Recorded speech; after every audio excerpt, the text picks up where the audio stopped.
mempersembahkan serial Sandiwara Radio Putri Cadar Biru.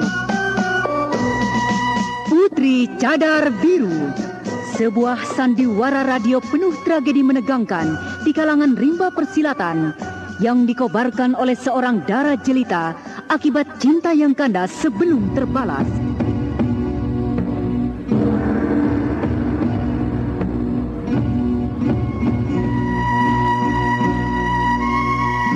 Kali ini memasuki episode ke-14 dengan judul Iblis Gunung Dieng. Naskah karya Suarso Yusi Samsidar. Teknik dan montase Iqbal Elfriede. Musik oleh Frans Harius. Dengan sutradara Thomas Age. Pada seri yang ke-22 ini menampilkan Hana Pertiwi sebagai Putri Cadar Biru, Anis sebagai Dewi Kunir, Eli Panca sebagai Nyai Sungging, Iwan Dahlan sebagai Anusa Gelang, dan pembawa cerita Neni Sumardi. Selamat menikmati. Pada kisah yang lalu diceritakan, Putri Cadar Biru ingin membebaskan Anusa Gelang dari tangan Dewi Kunir. Dapatkah Putri Cadar Biru menolong kekasihnya dari tangan wanita itu? Kunir, apakah muridmu yang bercambang dan berkumis tebal itu tidak sekaligus saja turun mengerubut agar jangan membuang-buang waktu? Perempuan sombong. Aku hanya ingin menjajal ilmu pukulan pusaran angin dewimu yang terkenal itu dengan ilmu cambuk padang kunir. Majulah. Baiklah, tapi sebelumnya aku tanya dulu. Mau tanya apa kau? Karena kau dan aku berasal dari satu perguruan, berarti kita punya dasar ilmu silat yang sama, yaitu ilmu pukulan angin manik. Apakah kau akan mempergunakan ilmu pukulan itu? Kita mau bertempur, Putri, bukan berlatih. Aku mempergunakan ilmu apa? Ada urusan apa denganmu? Maksudku, jangan kita mempergunakan ilmu silat angin manik, sebab hal itu akan merusak pamor Cemoro Sewu. Persetan, aku akan membunuhmu. Iya, hati-hati guru.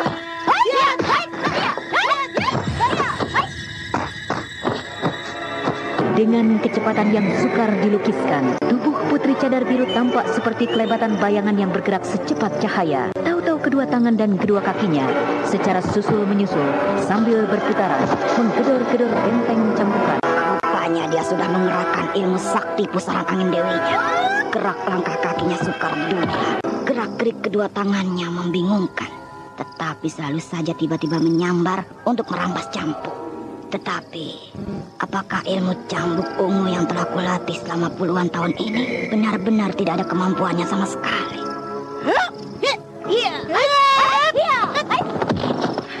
Aneh sekali. Putri Cadar Biru kelihatannya seperti doyong sana dan sini. Maju mundur tidak teratur, atau berjumpa tidak jelas. Akan tetapi cambukku dan cambuk guru tidak pernah berhasil mengenai jubahnya. Oh, apakah itu ilmu iblis? Sungging! Cambuk dewa menyekol.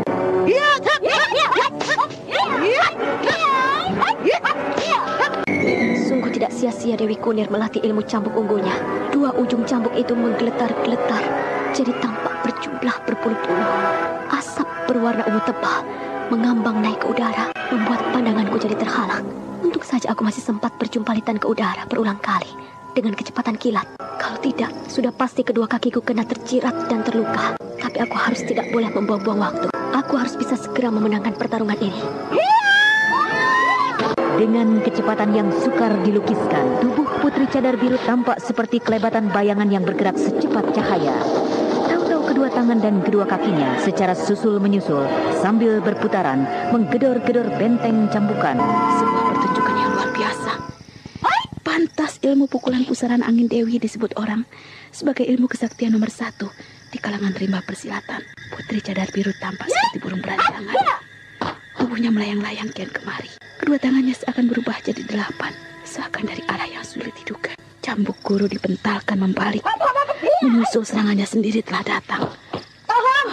Ada apa, Kunir? Kenapa kau sendiri menggunakan jurus-jurus angin manik? Mana ada jurus-jurus angin manik? Bilang saja kalau kau memang ingin mendapat penjelasan mengenai ilmu pukulan pusaran angin dewi. Apa hebatnya ilmu pukulan pusaran angin dewi? Baiklah, supaya jangan salah paham akan aku jelaskan. Ilmu pukulan angin manik dan ilmu pukulan pusaran angin dewi memang juga bersumber dari satu. Ilmu pukulan pusaran angin. Oleh Mahadewi, ilmu pusaran angin itu diubahnya sendiri menjadi ilmu angin manik. Tetapi pada dasarnya, Kedua ilmu pukulan itu mempunyai ciri-ciri yang sama. Kecepatan gerak, serangan yang serba tidak terduga dari arah yang tidak mungkin dilakukan oleh orang lain. Sedangkan angin mana itu serupa angin yang berputar cepat, tidak terduga dari arah mana saja dan terkadang tidak berbentuk. Sebaliknya, pusaran angin meski ada gerakan dasar yakni bundaran, tetapi juga cepat, tidak terduga dan dari arah mana saja. Kunir, kau sungguh berbakat seperti Mahadewi. Ilmu cambuk ungumu sempurna sekali, seperti angin manik dengan cambuk. Entahlah, kelak jika ilmu cambuk itu telah mencapai puncaknya, barangkali aku tidak akan mampu menghadapimu lagi. Tak perlu memuji lawan. Putri, aku belum kalah. Memang, aku juga tidak berkata begitu. Sungging, kau siap? Ya, aku mengerti, Guru. Putri, majulah. Hiya! Hiya! Hiya!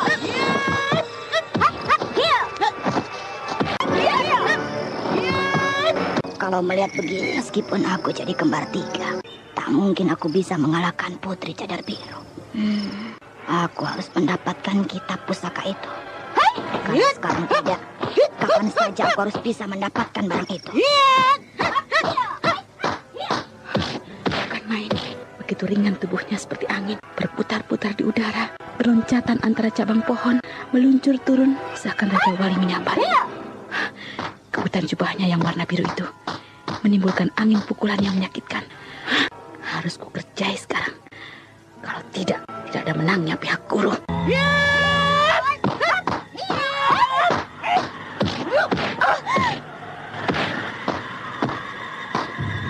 Tiba-tiba saja, tangan kiri Nyai Sungging merogoh kantong dan begitu dikeluarkan, ia telah menaburkan segenggam bubuk warna kuning menyambar dahsyat ke arah mata Putri Cadar Biru. Tetapi rupanya, Putri Cadar Biru telah menduganya. Dengan secepat kilat, Putri Cadar Biru menepiskan jubahnya untuk menghalau racun kuning yang ditebar oleh Nyai Sungging. Racun itu terhempas, sementara Nyai Sungging sendiri terkena hentakan jubah Putri Cadar Biru, dan ia pun jatuh terjungkap. Ketika Dewi Kunir memberikan perintah siap kepada Nyai Sungging, naluri Putri Cadar Biru menangkap sesuatu, kode rahasia yang tersembunyi di balik perintah itu. Oleh sebab itu, maka majikan Istana Lembah Cacat itu sudah waspada. Dan ketika Nyai Sungging merogoh saku bajunya, kemudian melontarkan segenggam bubuk beracun kunir windu, dengan cepat, Putri Cadar Biru mengibaskan lengan jubahnya. Bubuk racun kunir windu terhantam balik, meluruk ke arah pemiliknya, sehingga mengakibatkan Nyai Sungging kesakitan meraung-raung. Bagus. Apanya yang bagus, Putri? Kau sungguh keterlaluan. Keterlaluan? Lucu. Kunir, sungguh bagus bahwa kau memang bukan ketua perguruan cabang dari Cemoro Sewu. Cemoro Sewu tidak mengenal perbuatan curang seperti itu. Kau punya jenis racun, pasti punya obat pemunahnya, bukan? Bukan urusanmu. Sungging, telan obat pulung ini. Putri, kali ini aku kalah, tapi aku tidak menyerah. Kunir, di mana Kakang Anusa? Kuharap kau tidak mempersulit urusan ini. Untuk apa aku mempersulit? Dia ada di belakang, di kandang kuda. Putri, bukankah tawanan company orang tua berjubah merah itu adalah ayahmu? Aku ingin tahu dulu dengan siapa aku berbicara. Apa maksudmu? Berbicara dengan sesama kaum gagah rimba persilatan. Tentu saja berbeda dengan seorang kaki tangan bangsa asing. Kau bangsa asing. Apakah selama ini kau tidak pernah bercermin, melihat dirimu ke dalam kaca? Apakah kau orang bumi putra? Barangkali di sini letak perbedaan pendirian kita, Kunir. Ukuran kecintaan kepada bumi pertiwi, kepada sesama umat Nuswantara, bukan terletak pada warna kulit ataupun jenis rambut, melainkan pada sikap, pendirian. Meskipun kau tidak secara terang-terangan membantu company, tetapi karena kau telah merusak keakuran kaum gagah, maka dapatlah digolongkan bahwa kau telah membantu penjajah. Terserah apa katamu, aku tidak peduli. Nah, sampai bertemu. Sungguh, masakah Kakang Anusa ditawan di dalam kandang kuda? Aku harus segera menolongnya, Kakang Anusa. Rupanya ditotok. Sangat tidak pantas Dewi Kunir memperlakukan demikian terhadap orang yang seguru seilmu. Aku harus segera membebaskan totokannya. Putri. Kakang, siapa yang merawat luka-lukamu? Murid Dewi Kunir yang wanita itu. Tampaknya dia punya pengalaman dalam hal pengobatan. Kukira lukamu ini akan segera sembuh, Kakang. Apalagi yang mengobati seorang wanita cantik seperti itu, luka manapun akan segera sembuh. Apa maksudmu, Putri? Bukan apa-apa. Dewi Kunir dan muridnya itu, keduanya cantik-cantik. Mungkin meskipun ditawan, Kakang Anusa betah bersama mereka. Sudahlah Putri, jangan ceriwis. Ada suatu hal yang harus kau pikirkan Putri. Tawaran company itu akan menjalani hukuman pancung besok lewat tengah hari. Betulkah? Dari mana Kakang dapatkan kabar itu? Dari murid Dewi Kunir itu. Ayo Putri, segera kita mencari daya upaya untuk menolongnya. Anda sekarang masih mendengarkan Sandiwara Radio Putri Cadar Biru di channel Memori 80. Maksud kalian ini apa? Sudah tahu aku cuma seorang tua kelana yang tidak punya apa-apa. Tidak sanak, tidak saudara. Kalian bilang aku seorang penjahat, seorang beranda. Nah, kalian mau menghukum pancung aku.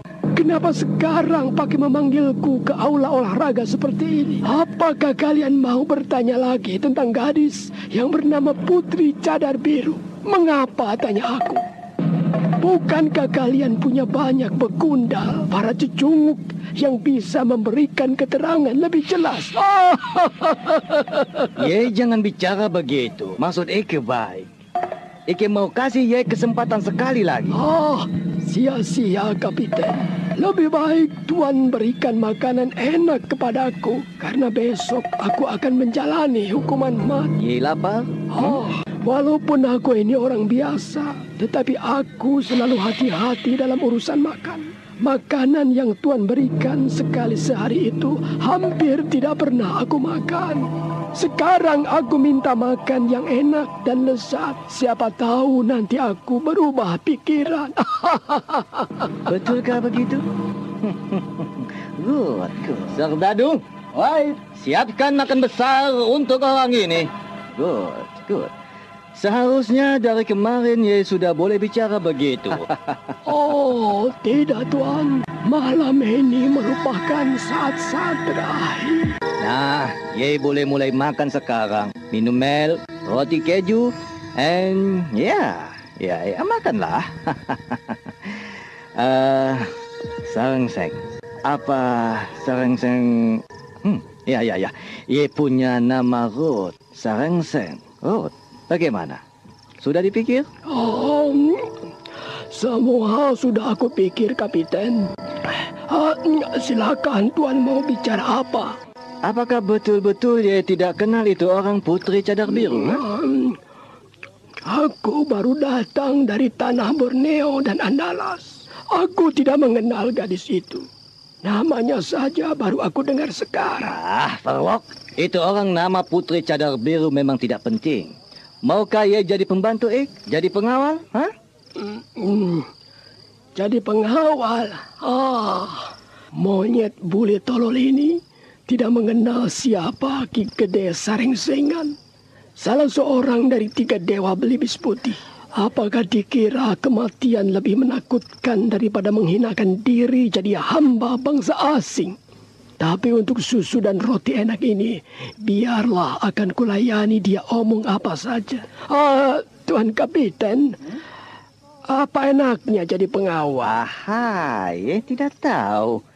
Jadi pengawal, Ye akan dapat gaji besar, makan cukup, pakaian berlimpah. Bahkan Ye bisa sewaktu-waktu bertemu dengan Menir Gubernur Jenderal. Bukankah itu suatu kesenangan? Siapakah itu Gubernur Jenderal, Tuan Kapiten? Ye tidak tahu. Menir Jan Peter Zonkun adalah Gubernur Jenderal kita. Pimpinan tertinggi company. Orangnya tampan, gagah, bermuka lonjong, kumisnya kecil panjang. Tidak sembarangan orang bisa bertemu dia. Kapiten, bagaimana kalau aku tidak mau? Apa? Kamu orang tidak mau? Kamu orang memilih hukuman pancung? Gorok, Aku kira masih lebih baik mati dipancung oleh Algojomu, Kapiten, daripada mati di tangan para sahabat rimba persilatan yang akan mencaciku sebagai pengkhianat. Kamu orang tolol. Kamu orang pilih mati, Jangan tolol, jangan bodoh. Dengan jadi pengawal, kamu senang gaji besar, kamu dapat gaji besar. Kamu senang perempuan, kamu dapat perempuan. Mau apa lagi, ha? Tetapi bukankah tugasku adalah membunuhi bangsaku sendiri, melawan kaum gagah dari kalangan rimba persilatan? Mereka berandal, mereka pengacau, mereka rebel yang memang harus dibikin mati. Mereka bagian mampus, kamu orang bagian senang-senang. Bagaimana? Andai kata aku tidak dihukum mati, berapa tahun lagi aku bisa hidup? Aku bukan sepasang malaikat dari timur, rakian juru bantu dan rakian juru salang yang dapat mencapai usia 100 tahun.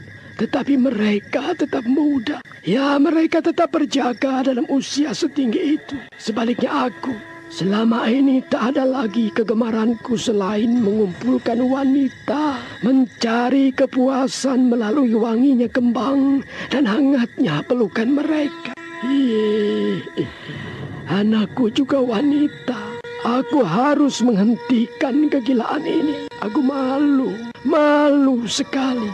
Memang jalan terbaik bagiku adalah mati yang berharga. Hei, kamu orang berpikir apa?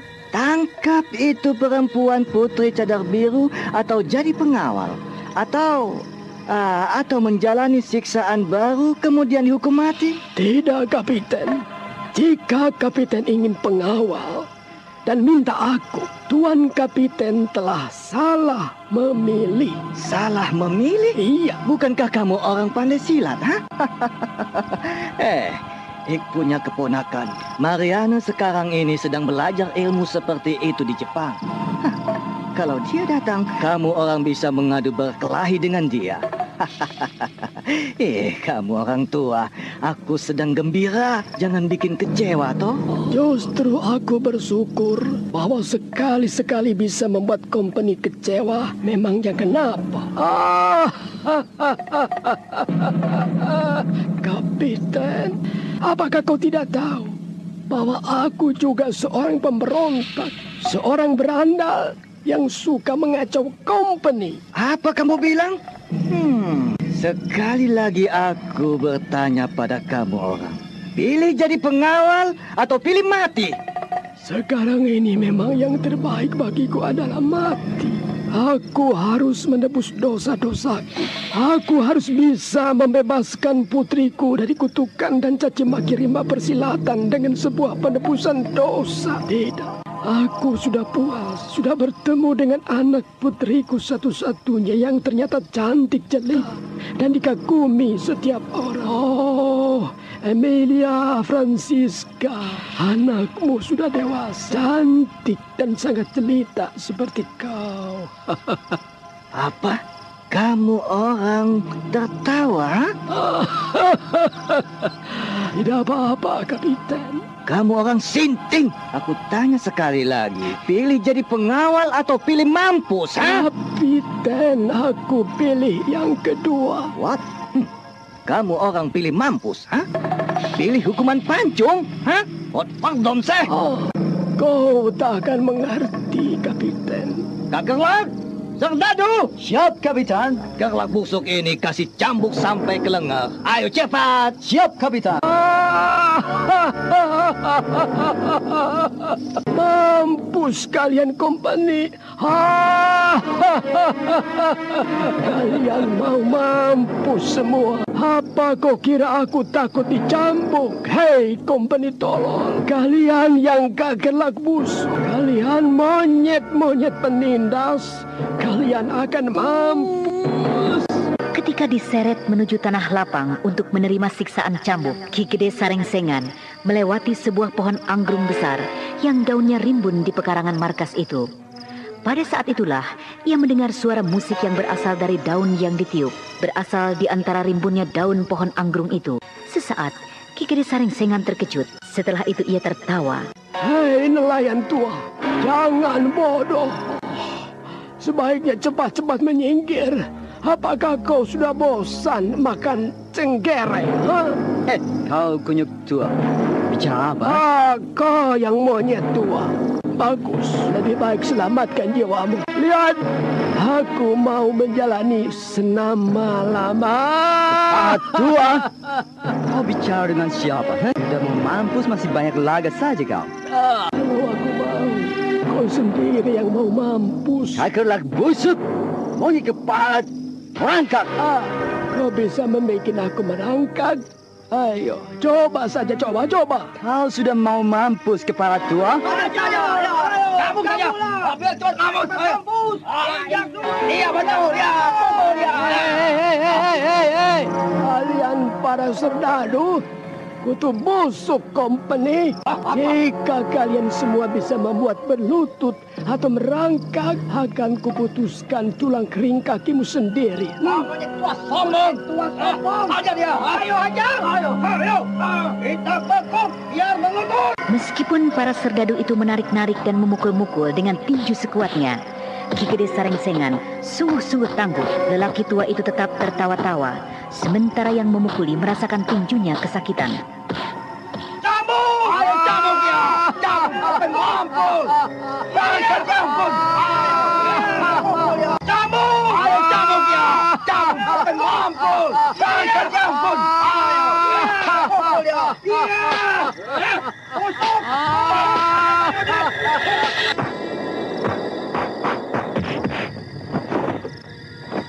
Ketika para serdadu itu tengah asik menyiksa Ki Gede Sarengsengan, tanpa disadari mereka, melesatlah beberapa buah benda berat berkilau menghantam mereka. Dan ketika para serdadu itu pingsan terkena lemparan senjata rahasia Timah Bandul Jala, maka dari arah pohon anggrung itu melayang turun sesosok tubuh tinggi besar yang mengenakan topi cetok.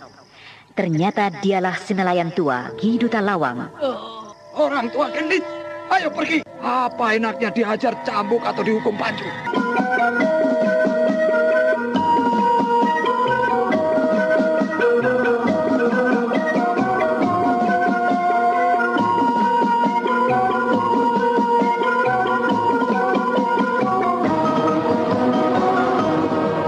Kakek Kanjeng, ayo lari cepat ikut aku. Lari kemana? Sudah kau saja nelayan pikul. Untuk apa lari? Memangnya enak dikepung ikan. Coba aku putuskan rantai bajai. Kau pikir kau ini lebih kuat dari aku? Kalau memang bisa dipatahkan, tentu sudah kupatahkan sejak kemarin-kemarin. Meski telah mengerahkan seluruh tenaga, tetapi Ki Duta Lawang tidak mampu memutuskan rantai besar itu. Bahkan sampai keringat di dahinya muncul sebesar-besar jagung, rantai baja itu tidak bergeming. Sudahlah sahabat, jangan membuang-buang waktu. Pergilah sebelum markas kompeni menyadari kehadiranmu. Besok kau akan dihukum pancung, tolol. Apakah kau tidak mau lehermu utuh dan masih bisa makan kepiting? Ayo. Meskipun dengan rantai membelenggu tangan dan kaki. Kau cukup kuat untuk minggat dari sini. Sahabat, terima kasih atas perhatian dan budi baikmu. Aku sudah mempunyai rencana tersendiri. Aku tak akan meninggalkan tempat ini yang berguna buat mengurangi dosa. Aku tak mau menyusahkan orang lain lagi. Aku sudah puas dengan keadaan. Tutup mulutmu. Rencana apa, Monyong? Apakah kau sudah tidak ingin punya kepala lagi? Besok lewat tengah hari, kau akan dihukum pancung. Dan apakah dengan gembungan saja kau masih bisa makan cenggereng, makan cumi, atau telur penyu di Pelabuhan Ratu? Agak goblok. Apakah kau lupa kita pernah berjalan dengan angkat sebelah kaki dari Gunung Wayang ke Pelabuhan Ratu? Ayo. Pergilah kau sahabat, cepat. Dengarkan, mereka akan segera datang. Cepat pergi sebelum terlambat. Ayo. Kau pikir aku Ki Duta Lawang takut kepada orang-orang asing itu? Biar kupijiti kepala mereka satu-satu sampai remuk. Tidak semudah itu sahabat. Mereka bisa menyerang kita dari jarak puluhan langkah. Sudahlah, pergilah. Aku berterima kasih atas maksud baikmu. Tidak. Ayo pergi denganku. Celaka sungguh. Aku sudah kenal benar dengan sahabatku si nelayan tua ini. Keberaniannya lewat takaran dan tidak mengenal takut pada bumi dan langit.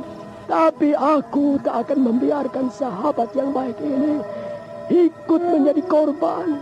Dia harus diselamatkan.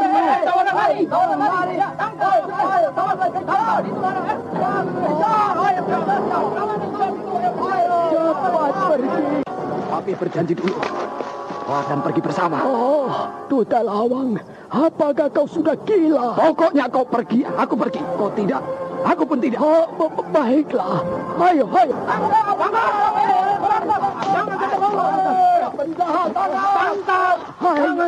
Ayo cepat, belum serdadu itu mencapai jarak tembak cepat. Aduh.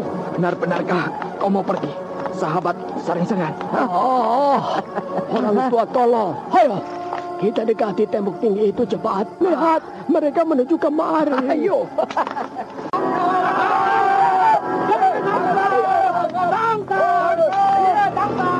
Ki Duta Lawang yang berhasil mengajak sahabatnya untuk melarikan diri itu berlari menuju tembok markas sambil tertawa-tawa. Diikuti Ki Gede Saring-Sengan yang menyeret rantai baja yang berat itu. Dan apabila para serdadu yang mengejar itu semakin dekat, tiba-tiba saja Ki Gede Saring-Sengan membentak dengan suara yang sangat keras. Kedua tangannya menangkap pinggang Ki Duta Lawang yang tidak menduga sama sekali. Selanjutnya dengan sekuat tenaga melemparkan Ki Duta Lawang melewati tembok markas yang 6 depa tingginya.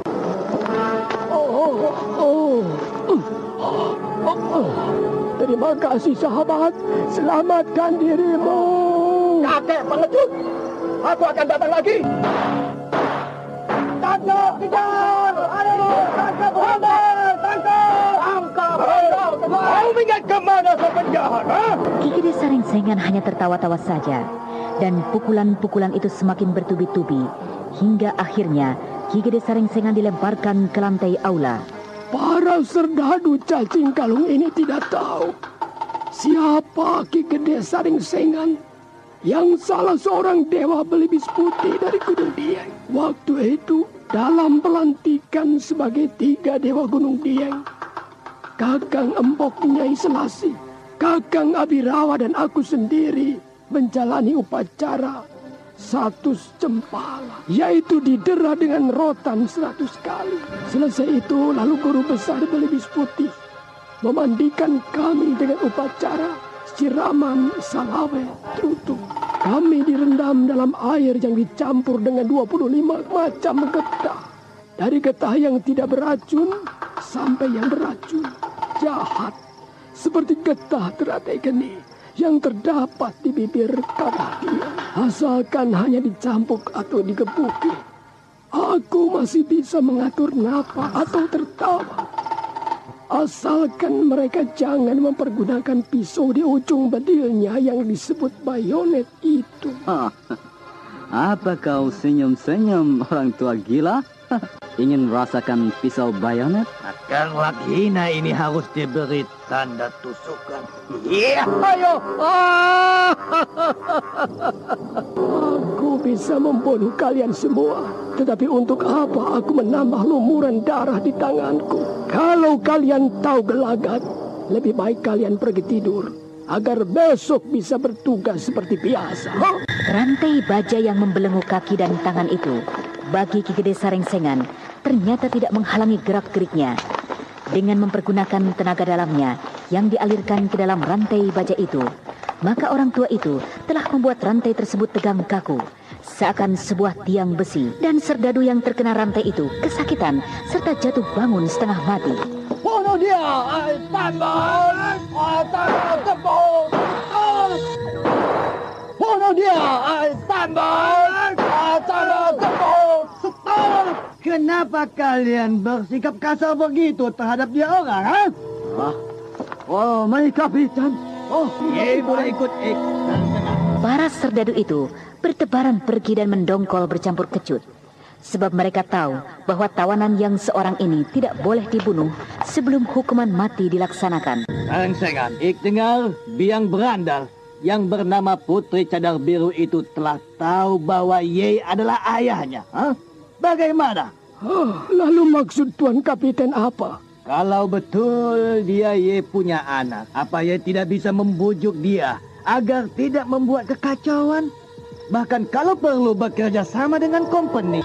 Putri Cadar Biru dibesarkan oleh pendekar wanita Dewi Lanjar. Tentang dia anakku atau bukan, itu tidak penting. Yang jelas gadis itu hanya tunduk kepada Dewi Lanjar yang jadi ibu sekaligus gurunya itu. Tentang Dewi Lanjar, Tuan Kapiten sudah tahu, bukan? Wanita liar itu juga berandal. Tapi sarang-sangan, bukankah ia bisa bicara dengan wanita Dewi Lanjar itu? Bicara soal apa, Tuan Kapiten? Supaya dia orang bersama Putri Cadar Biru mau bekerja sama dengan company. Tak guna berontak dan jadi pengacau. Bukankah dengan bekerja sama bersama kami akan mendapat banyak kesenangan? Itu sia-sia, Kapiten. Mengapa? Mengapa? Mereka sudah pasti tidak sudi menakluk kepada company. Sebab apa? Sebab aku sendiri pun tidak sudi tunduk kepada company. Tidak. Kamu tahu akibat perkataanmu itu,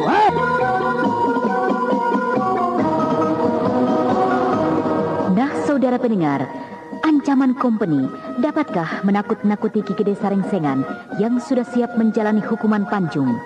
Untuk mengetahui jawabannya, ikutilah lanjutan kisah Putri Cadar Biru dalam episode ke-14 dengan judul Iblis Gunung Dieng.